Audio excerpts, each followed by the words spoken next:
பிரியமானவர்களே,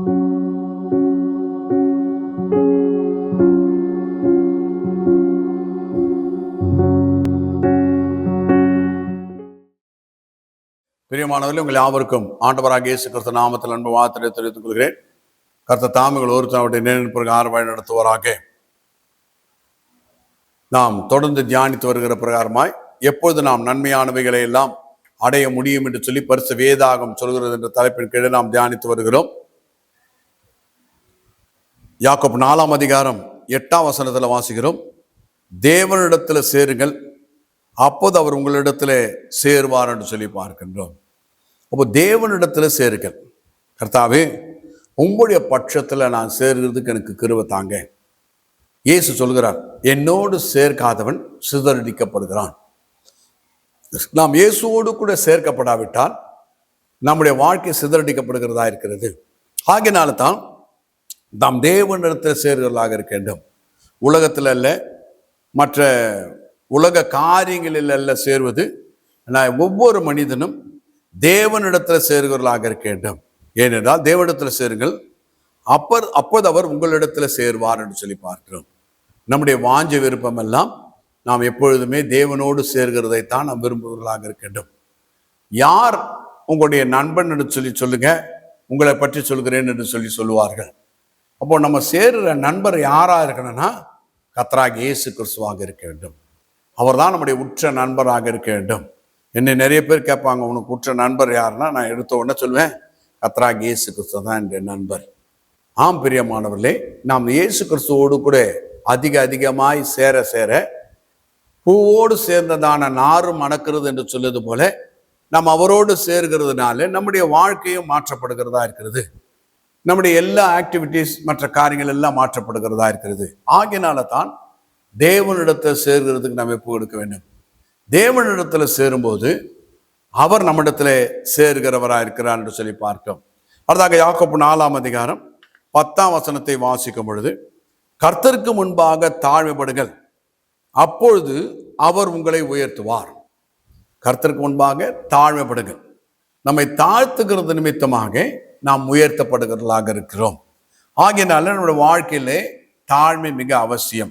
தாழ்மை என்றால் என்ன என்றால், தூசி துப்பு துரு என்று சொல்லி சொல்லுவதல்ல தாழ்மை. காலையில் எழுந்த உடனே முதல் ஸ்டேட்மெண்ட் சொல்லுங்க, உங்களை இல்லாமல் என்னால் ஒன்றும் செய்ய முடியாது. அதுதான் தாழ்மை. அவரே இல்லாமல் நம்மால் ஒன்றும் செய்ய முடியாது என்று சொல்லி நம்மை தாழ்த்துகிறவர்களாக இருக்கணும். அதற்குத்தான் நம்ம ஜெபிக்கிறவர்களாக இருக்கிறோம். கிருபை தாங்கன்னு சொல்லி கேட்கிறோம். அது அர்த்தம் என்னன்னா, என்னால முடியாது கர்த்தாவே, எனக்கு கிருபை தாங்க. இந்த நாளிலும் உமக்கு சித்தமானதை சிந்திக்க, பேச, செயல்பட எனக்கு கிருபை தாங்க. கர்த்தராகிய இயேசு கிறிஸ்து நாமத்தில் ஜெபிக்கிறேன் பிதாவே. ஏன்னா அவருடைய கிருபை இல்லாம அவருக்கு சித்தமானதை நம்ம சிந்திக்க முடியாது, பேச முடியாது, செயல்படுத்த முடியாது. கர்த்தாவே, பூமிக்குரிய விருப்பங்களை எல்லாம் நான் நிறைவேற்றுவதற்கு எனக்கு கிருபை செய்க. இன்றைக்கு கர்த்தராகிய இயேசு கிறிஸ்து நாமத்தில் ஜெபிக்கிறேன் பிதாவே, ஆமென்.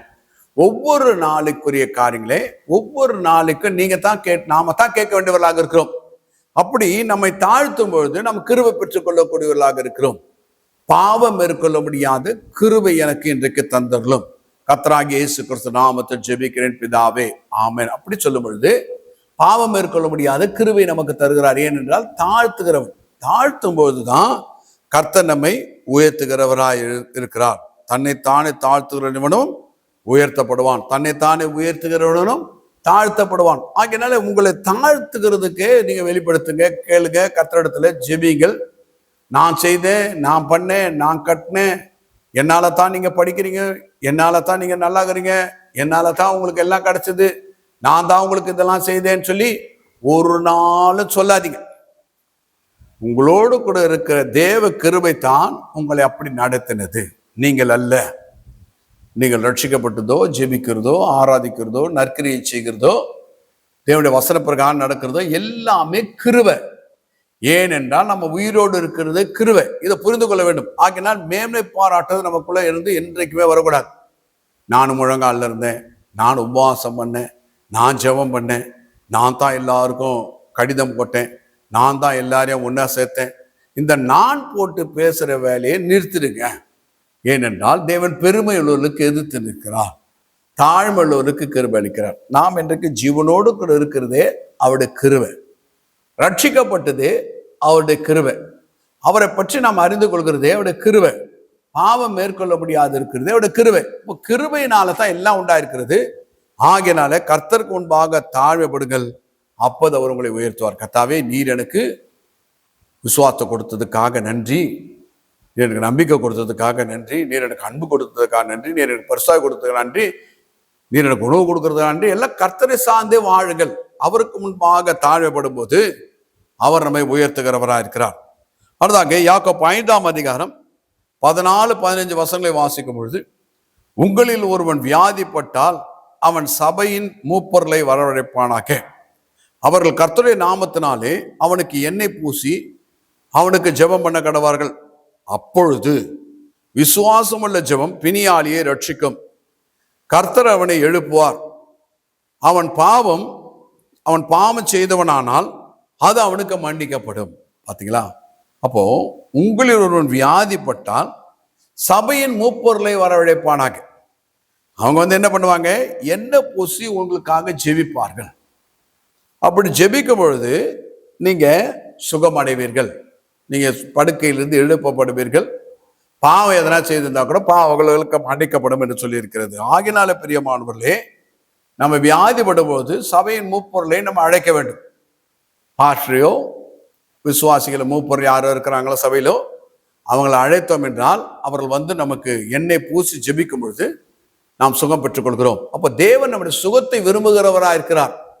ஆகினால தான் பிற்படுத்தான காரியங்களை எல்லாம் நமக்கு சொல்லிக் கொடுத்திருக்கிறார். ஆகினாலே அப்படி நாம ஊழியக்காரர் அல்லது மூப்பொருள் எண்ணெய் பூசி நம்ம ஜெபிக்கிறதுக்கு இடம் கொடுக்கும் பொழுது நாம் சுகத்தை பெற்றுக் கொள்ளக்கூடியவர்களாக இருக்கிறோம் என்று சொல்லி பார்க்கின்றோம். வெளிப்படுத்தல் 2ஆம் அதிகாரம் 10ஆம் வசனத்துல வாசிக்கிறோம், மரணமறிந்து உண்மையாயிரு, அப்போது ஜீவகளிடத்தை உனக்கு தருவேன். அப்படி நம்ம வாழ்நாளெல்லாம் உண்மையாய் இருக்க வேண்டும். யார் என்னிடத்துல உண்மையாய் இருப்பார் என்று சொல்லி கர்த்தராகிய இயேசு கிறிஸ்து சொல்றார். யோவான் 17ஆம் அதிகாரம் 12ஆம் வசனத்திலே, சுயமாய் பேசுகிறவன் தன் சுய மகிமையை தேடுகிறான், தன்னை அனுப்பினுடைய மகிமையை தேடுகிறவனோ உண்மையுள்ளவனா இருக்கிறான் என்று சொல்லி பார்க்கிறோம். அப்போ தேவனுக்கு மகிமை உண்டாகக்கூடிய காரியங்களை நான் செய்கிறனா இருக்க வேண்டும் என்று சொல்லி நீங்க எப்போ விரும்ப ஆரம்பிக்கிறீர்களோ அப்பொழுதே நீங்க உண்மையுள்ளவர்களாய் மாறிவிடுகிறீர்கள். ஆகினா உங்களுடைய ஜெபம் என்னவா இருக்கணும்னா, கர்த்தாவே, எப்போதும் நீர் மகிமைப்படக்கூடிய காரியங்களை செய்கிறதுக்கு எனக்கு கிருபை தாங்க, கர்த்தராகிய இயேசு கிறிஸ்து நாமத்தை ஜெபிக்கிறேன் பிதாவேன்னு சொல்லி ஜெபிக்க வேண்டும். இப்படி ஜெபிக்கும் பொழுது நாம் மரண பரியந்தம் உண்மையுள்ளவர்களாக இருக்கிறோம். ஆகினால் நாம் ஜீவகரிடத்தை பெறுவோம் என்று சொல்லி பார்க்கிறோம். ஆகினாலே எப்பொழுது நாம் ஜீவகரிடத்தை பெற்றுக்கொள்ளக்கூடியவர்களாக என்று சொன்னால் மரண பரியந்தம் உண்மையாக இருக்கும் பொழுது என்று சொல்லி பார்க்கிறோம். நடுவில் வழி விலகிடக்கூடாது. கர்த்தாவே, நான் கடைசி பரியந்தம் உண்மையா இருக்கிறதுக்கு உம்மால வர மகிமையை நான் விரும்புகிறனா இருப்பதற்கு எனக்கு கிருபை தாங்க, கர்த்தராகிய இயேசு கிறிஸ்து நாமத்தை ஜெபிக்கிறேன் பிதாவே. நீங்க தேவனால வர மகிமையை விரும்புவீர்கள் என்று சொன்னால் உண்மையுள்ளவர்களாக இருப்பேன் என்று சொல்லி கர்த்தராகிய இயேசு சொல்றார். ஆகினாலே இப்படியெல்லாம் நமக்கு நடக்க நமக்கு என்ன தேவையோ, கிருபை தேவையோ, கிருபைக்காக நாம் ஜெபிப்போம். ஏனென்று சொன்னால் என்ன இங்க தேவனுடைய வார்த்தையிலே எப்போது நான் நன்மையானவைகளை எல்லாம் அடைய முடியும் சொல்லி பரிசு வேதாம் சொல்லி இருக்கிறதோ அவைகளை எல்லாம் செய்கிறதுக்கு நம்ம எப்போ கொடுப்போம். கர்த்தர் நமக்கு அதுக்கு உதவி செய்கிறவராக இருக்கிறார். நாம் ஜெபித்து முடிப்போம். எங்களை அதிகமாக நேசிக்கிறதான பரிசுத்தமுள்ள பிதாவே, கர்த்தராகிய இயேசு கிறிஸ்து நாமத்தை சுமத்துகிறோம். எப்பொழுதெல்லாம் நாங்கள் நன்மையானங்களை பெற்றுக்கொள்ள முடியும் என்று சொல்லி பரிசு வேதாகமத்தின் மூலமாக எங்களுக்கு கற்றுக் கொடுத்த நல்ல பாடத்துக்காக ஸ்தோத்திரம். அதன் பிரகாரம் நாங்கள் செயல்பட்டு எப்பொழுதும் எங்களோட வாழ்க்கையில நன்மையானவைகளை பெற்றுக்கொள்ள எங்கள் எல்லாருக்கும் கிருபை தரும்படியாய் கர்த்தராகிய இயேசு கிறிஸ்து நாமத்தை ஜெபிக்கிறோம். பரிசுத்தமுள்ள பிதாவே, ஆமென்.